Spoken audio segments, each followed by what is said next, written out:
बिस्मिल्लाहिर्रहमानिर्रहीम अस्सलामुअलैकुम dear students, मैं हूं मोहम्मद जावेद मुश्ताक। मैं अपने डिजिटल प्लेटफॉर्म पे आप सब भाइयों को खुशामदीद कहता हूं। डियर स्टूडेंट्स, हम आज की इस वीडियो में past paper number 2 assistant election commission का जो पास्ट पेपर नंबर 2 है वो सोल्व करने जा रहे हैं। पास्ट पेपर नंबर 1 हमने सोल्व कर दिया था, आप सबको पता है। इसके जो टेस्ट डेट है वो अनाउंस्ड हो चुकी है। आपका 4 से 5 दिन के बाद असिस्टेंट इलेक्शन कमीशन का पेपर है। तो पहले भी हमने एक वीडियो अपलोड की थी और तफसीलात के साथ बताया था कि क्वेश्चन कहां से आ रहे हैं। हमारे पास फाइल मौजूद है, एक complete file assistant election commission की। अगर आप उस फाइल को विद एक्सप्लेनेशन करते हैं तो इंशाल्लाह आप एक अच्छा स्कोर गेन करेंगे। तो हम वीडियो स्टार्ट करते हैं। वीडियो स्टार्ट करने से पहले आप सबसे रिक्वेस्ट है कि चैनल को ज़रूर सब्सक्राइब कीजिएगा, वीडियो को ज़रूर लाइक कीजिएगा। क्वेश्चन नंबर 1 पास paper number 2 assistant election commission का। सबसे पहला इंग्लिश के कुछ क्वेश्चन होंगे। सिनोनिम्स ऑफ कर्व, ये सिनोनिम पूछा गया है कर्व का, तो इसका जो राइट ऑप्शन है वो है restriction. B is the right option. Restriction जो है ये कर्व का सिनोनिम है। इसके साथ हम नेक्स्ट चलते हैं। नेक्स्ट जो हमारे पास क्वेश्चन है question number 2, she made a contemptuous letter which of the following is the best antonym of underline word। अब ये पूछ रहा है कि कॉन्टेम्पटियस का जो अंटोनम होगा वो क्या होगा। तो इसमें डिसऑनेस्ट है, अनरिलायबल है, ऑल ऑफ दीज है। तो इसका ए ऑप्शन जो है डिस्डेनफुल, ए इज द राइट ऑप्शन। कुछ सिनोनिम्स आते हैं, कुछ अंटोनिम्स आते हैं। फाइल में एक कंप्लीट सिनोनिम्स अंटोनिम्स भी हैं, पार्ट ऑफ स्पीच भी है, ग्रामर से रिलेटेड क्वेश्चन भी है।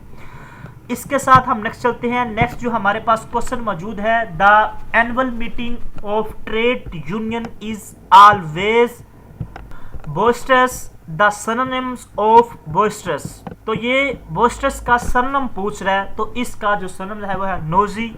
सी इज द राइट ऑप्शन। ठीक है, इसी के साथ हम नेक्स्ट चलते हैं। नेक्स्ट जो हमारे पास क्वेश्चन है, one word for a hater और hating of knowledge and learning is called. जो नॉलेज से या लर्निंग से नफरत करता है उसको हम क्या कहते हैं। ये वन वर्ड सब्स्टिट्यूशन है। तो ए मिसोलॉजिस्ट, ए इज द राइट ऑप्शन। और ये क्वेश्चन भी इसी फाइल में इंग्लिश का पोर्शन क्वेश्चन नंबर 40 आप चेक कर सकते हैं। One word of hater of knowledge and learning, same question बिल्कुल। तो इसका राइट आंसर ए। ठीक है, ये क्वेश्चन इस फाइल में मौजूद है इंग्लिश के पोर्शन में। इसी के साथ हम नेक्स्ट चलते हैं। नेक्स्ट हमारे पास है the life of dash undercover detective is filled with necessary duplicity.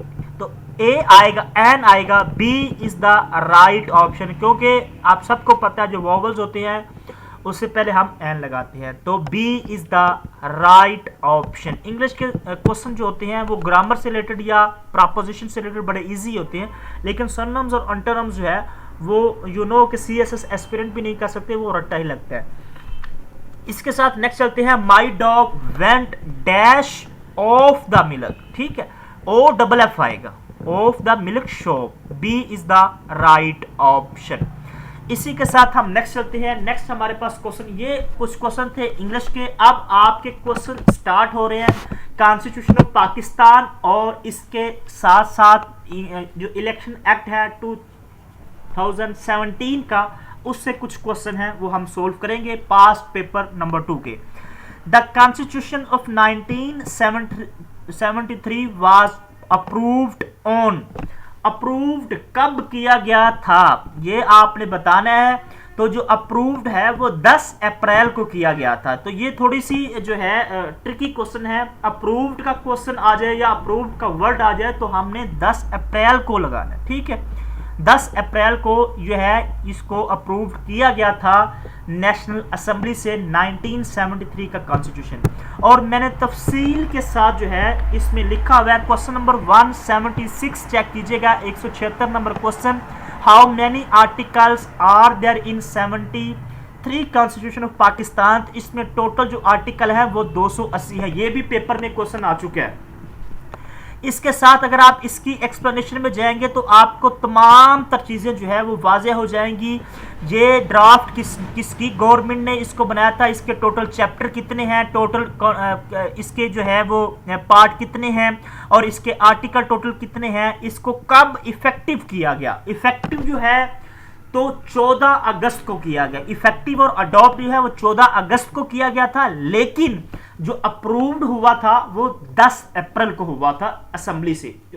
Assembly से अप्रूव्ड होने के बाद इसको पास करना था, उसके बाद फिर इसको जो है वो इफेक्टिव होना था। तो 14 अगस्त को इसको इफेक्टिव किया गया था। तो ये थोड़ा सा आपने याद रखना है। और इसका जो 1973 का कॉन्स्टिट्यूशन है जो अभी भी चल रहा है, ये इसमें क्या था, बाइकैमरल लेजिस्लेचर सिस्टम इसमें मौजूद है। तो इसके साथ हम नेक्स्ट चलते हैं। नेक्स्ट जो हमारा क्वेश्चन है, the election of chief minister shall be held bye, जो चीफ मिनिस्टर का, जो पंजाब केपी के बलूचिस्तान जो भी वजीर आला होते हैं उनका जो इलेक्शन होता है वो ओपन बैलेट के जरिए होता है। ठीक है, ओपन बैलेट के जरिए इनका इलेक्शन होता है। ये एक्ट का क्वेश्चन है, A is the right option. ये क्वेश्चन भी इसी फाइल में मौजूद है। Question number 11, the election of chief minister shall be held open ballot. और अगर आप इसकी एक्सप्लेनेशन में जाएंगे, the election of chief minister shall be held by the members of legislative assembly like MPAs and other specified bodies. जो election होता है chief minister का, उसको जो वोट देते हैं वो एमपीए देते हैं, प्रोविंशियल असेंबली के जो होती है। ठीक है, depending on the electoral process outline in the constitution और रेलिवेंट लेजिस्लेशन। एक तफसीला दी गई है ताकि आप कोई क्वेश्चन मिस ना कर सके। ये क्वेश्चन भी इसी फाइल में अलग पोर्शन बनाया गया है, इलेक्शन एक्ट 2017 का, उसमें क्वेश्चन तफसीलात के साथ लिखे हुए हैं। नेक्स्ट चलते हैं। नेक्स्ट जो हमारे पास क्वेश्चन मौजूद है, अगर आपको ये एक कंप्लीट फाइल चाहिए जिसमें आपकी मुकम्मल तैयारी होगी, जिसमें इंग्लिश का पोर्शन है, इस्लामिक स्टडी का पोर्शन है, करंट अफेयर का पोर्शन है, पाकिस्तान अफेयर का पोर्शन है, जनरल नॉलेज है, इंटेलिजेंस आईक्यू है और इलेक्शन एक्ट 2017 है और कॉन्स्टिट्यूशन ऑफ पाकिस्तान, ये तमाम तर, क्योंकि इनका सिलेबस अनाउंस हो चुका है, ये तमाम तर टॉपिक्स सिलेबस का हिस्सा है। ये 7-8 टॉपिक है। ठीक है, और इसी फाइल में ये तमाम तर टॉपिक्स भी मौजूद हैं और इसी फाइल में 5 साल के इलेक्शन असिस्टेंट इलेक्शन कमीशन के 5 साल के पास्ट पेपर भी इसमें मौजूद हैं जो कि मुकम्मल सोल्व है। ठीक है, अगर आप पास पेपर को देखते हैं तो आपको अंदाजा हो जाता है, आप आधा जो पेपर है वो आपका वैसे सोल्व हो जाता है। अगर आपको ये फाइल चाहिए 030390999856, दूसरा हमारा नंबर है 0313474525, इन दोनों नंबर पे व्हाट्सएप कीजिएगा, आपको इस फाइल से रिलेटेड इंफॉर्मेशन भी मिल जाएगी। ठीक है, नेक्स्ट चलते हैं। नेक्स्ट जो हमारे पास क्वेश्चन मौजूद है, ये क्वेश्चन एक्ट से लिया गया। An appellate tribunal shall dash decided an appeal filed under subsection 1 within such times as may be notified by the commission and any other order passed on the appeal shall be। तो इसका यहाँ पे जो पहली इसकी fill in the blanks है, यहाँ पे आएगा समरली और shall be the final।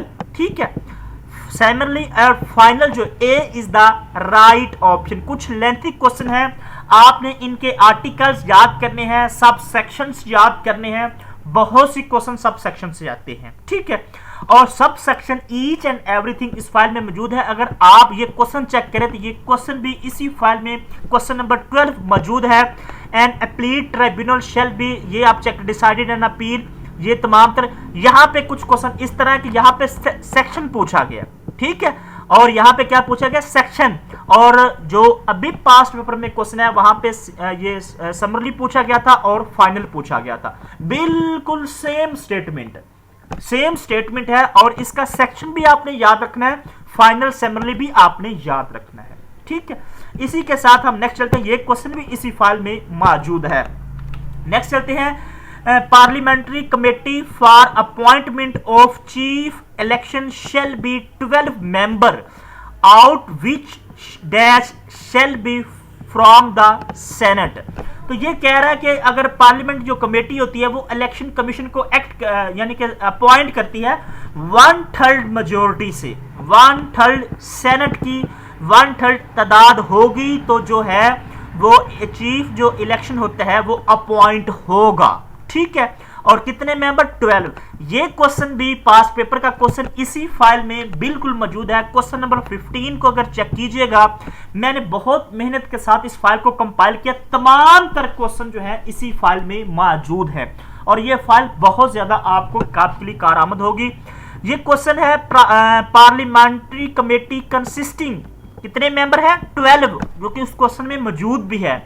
अगर आप इसकी एक्सप्लेनेशन में जाएंगे तो आपको पता चलेगा कमेटी जो होती है वो 12 मेंबर पर मुश्तमिल होती है और इसके साथ 50% of opposition parties out of 1/3 shall be from the senate. यही क्वेश्चन पूछा गया कि 1/3 जो है वो सेनेट से ली जाएगी इलेक्शन कमीशन को अपॉइंट करने के लिए। ठीक है, और चीफ इलेक्शन कमीशन का जो टेन्योर होता है वो 5 साल होता है। ये क्वेश्चन भी नेक्स्ट आएगा।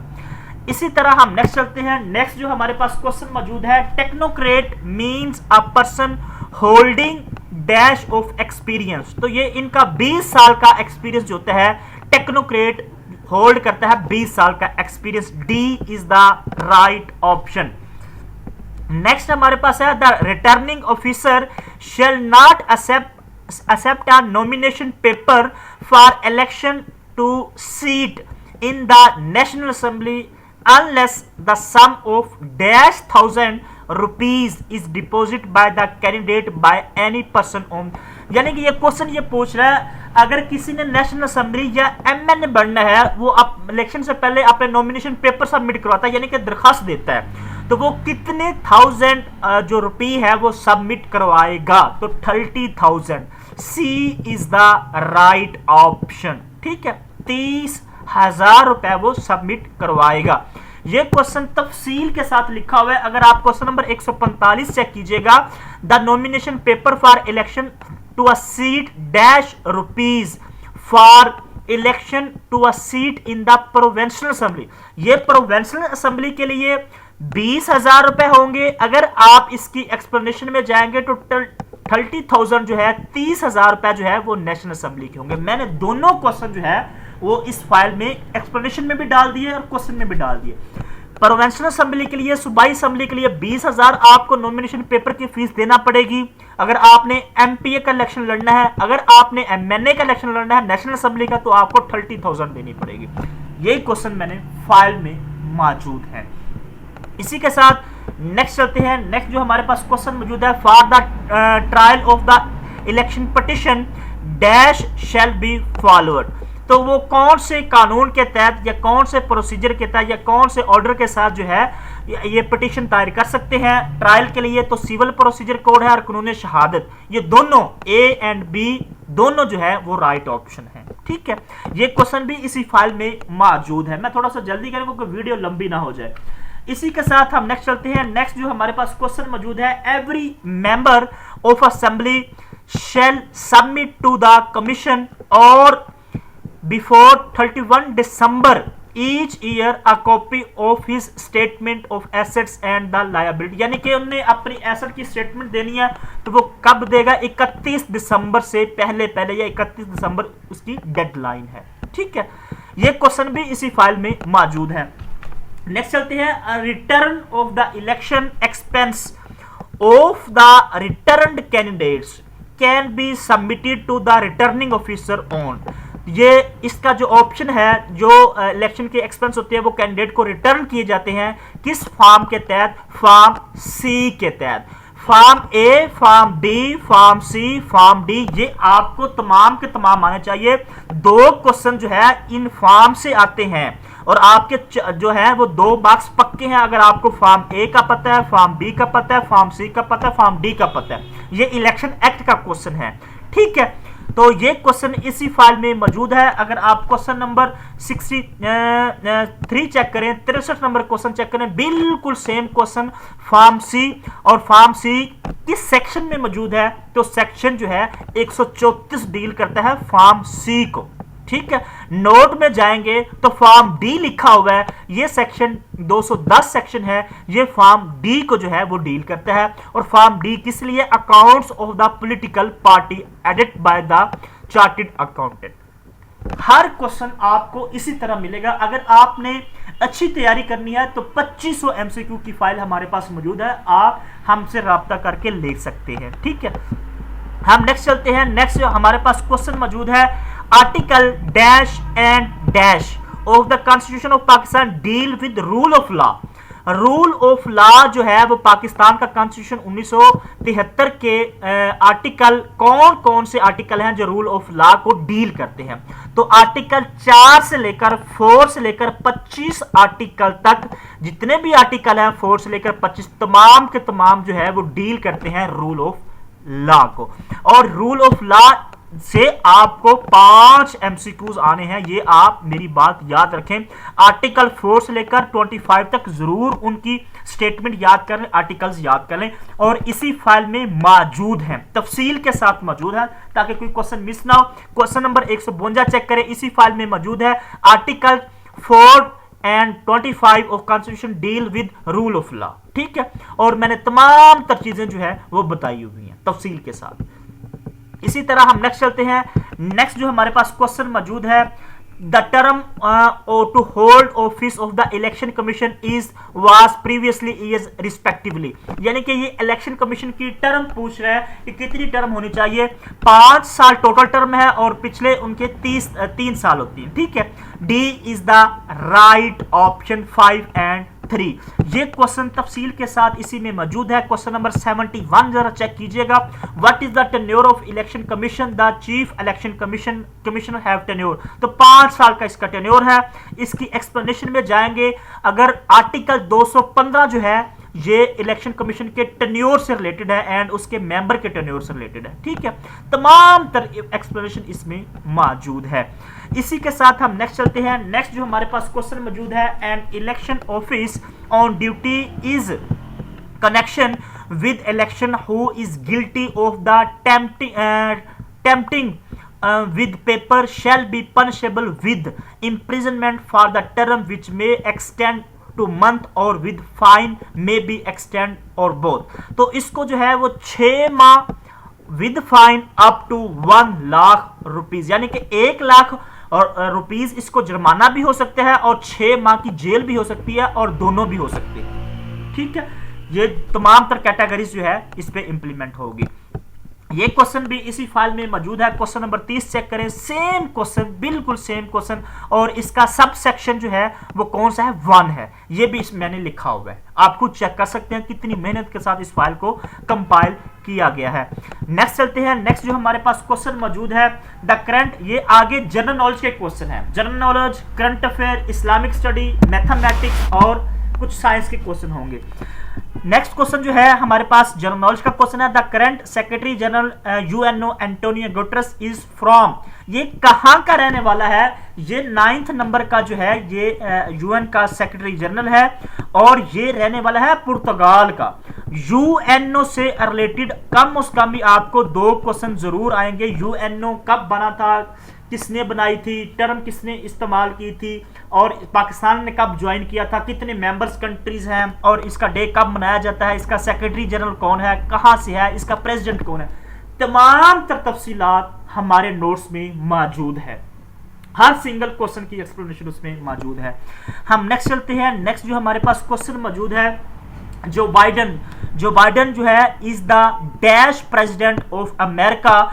ये पूछा गया जो बाइडेन किस नंबर का प्रेसिडेंट था अमेरिका का, तो ये 46 नंबर पे प्रेसिडेंट था। अब जो है वो आप सबको पता है ट्रंप है, वो उसका जो नंबर है वो 47 है, 47वां प्रेसिडेंट अब ट्रंप है। पहले इसे जो बाइडेन था उसका नंबर 46वां था।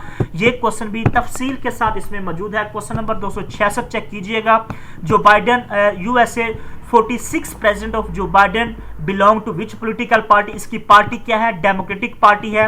ये 46वें प्रेसिडेंट है और कब पैदा हुए थे, इसकी जो है ये कब इसने जो है वो इनॉग्रेट किया था। ठीक है, और इसके साथ साथ ये किस पार्टी से इसका तल्लुक है, ये किस स्टेट से इसका तलक है। तमाम तर एक्सप्लेनेशन इसमें मौजूद है। हो सकता है नेक्स्ट पेपर में जो आपका 5-6 का पेपर है उसमें डेमोक्रेटिक पार्टी इसकी पार्टी पूछ ले, ठीक है। इसी तरह हम नेक्स्ट चलते हैं। नेक्स्ट जो हमारे पास क्वेश्चन मौजूद है, the UN general assembly meets every year in the month.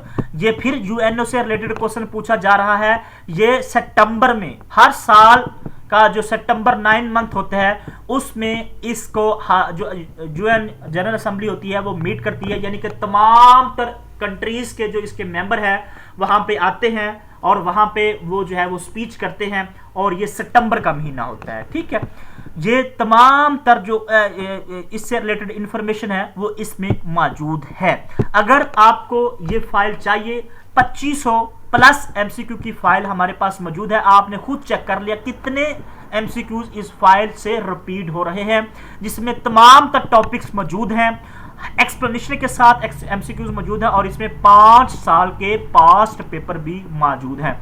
अगर आपको ये फाइल चाहिए 030390999856 0313 47 45 525 इन दोनों नंबर पे व्हाट्सएप कीजिएगा। ये थोड़ी सी पेड है, आपको तमाम तरह इंफॉर्मेशन मिल जाएगी। नेक्स्ट चलते हैं। नेक्स्ट हमारे पास क्वेश्चन मौजूद है, plastic is a synthetic organic polymer of. तो ये जो है ये petroleum, A is the right option, ठीक है।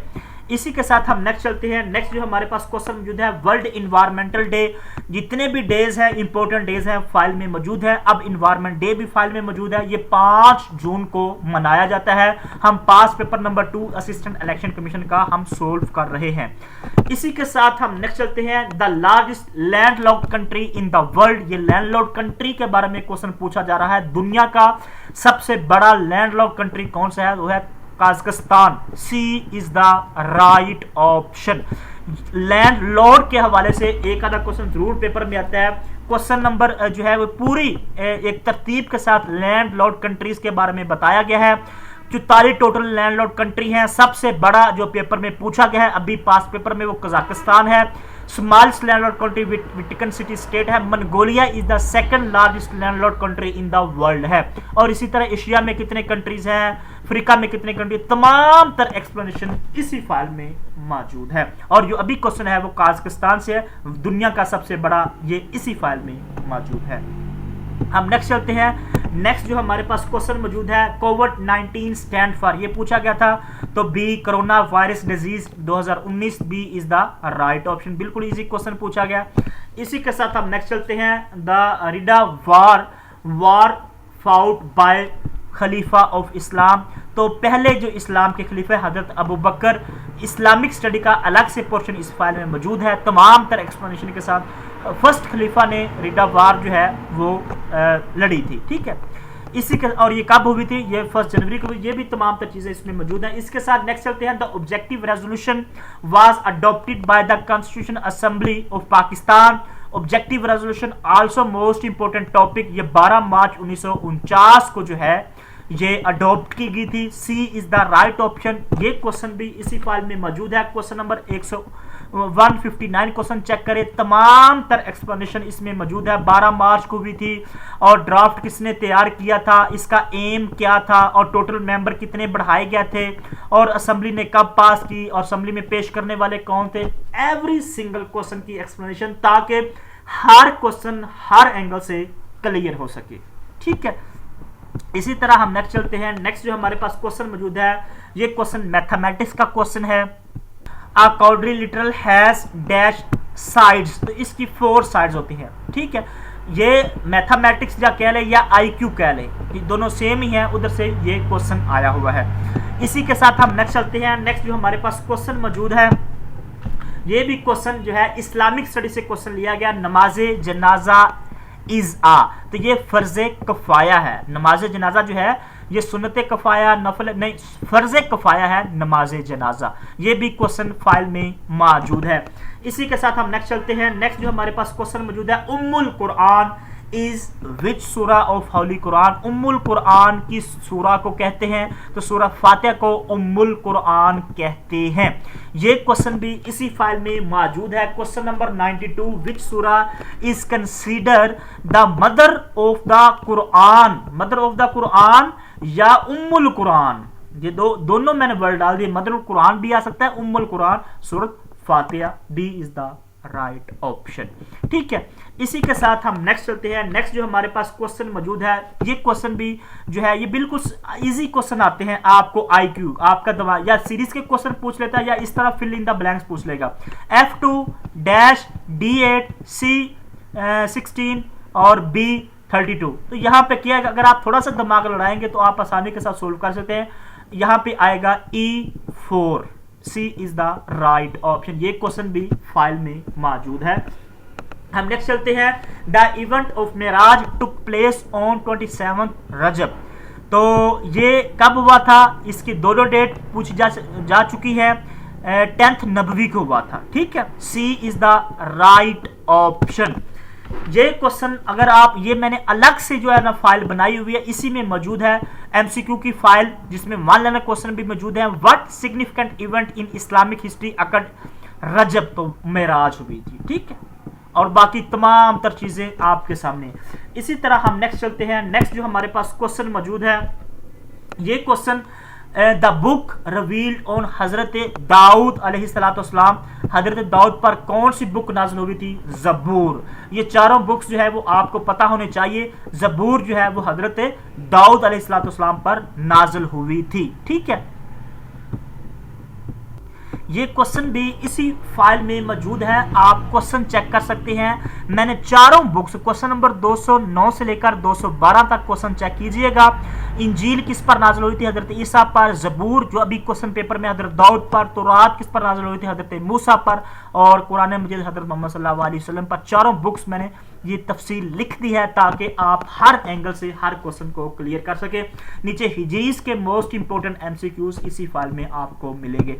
वीडियो बहुत लंबी हो गई है, नेक्स्ट पार्ट इंशाल्लाह जल्दी हम अपलोड करेंगे। अगर आपको ये फाइल चाहिए, आपने खुद चेक कर लिया कितने क्वेश्चन जो है इस फाइल से रिपीट हो रहे हैं। 2500 प्लस MCQ की फाइल हमारे पास मौजूद है। इंशाल्लाह आपकी बहुत अच्छी तैयारी हो जाएगी।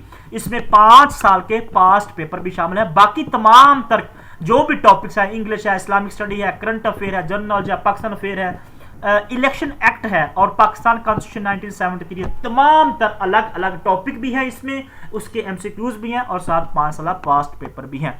अगर आपको ये फाइल चाहिए 030390999856 0313 47 45 525 ये दोनों नंबर है, व्हाट्सएप कीजिएगा, आपको तमाम तर इंफॉर्मेशन मिल जाएगी। चैनल को जरूर सब्सक्राइब कीजिएगा। मैंने आप चेक कर लें कितनी एक्सप्लेनेशन के साथ आपको समझा दिया। चैनल को जरूर सब्सक्राइब कीजिएगा, वीडियो को जरूर लाइक कीजिएगा। अल्लाह आप सबको कामयाब करे। हमें दीजिए इजाजत, अल्लाह ने के बाद।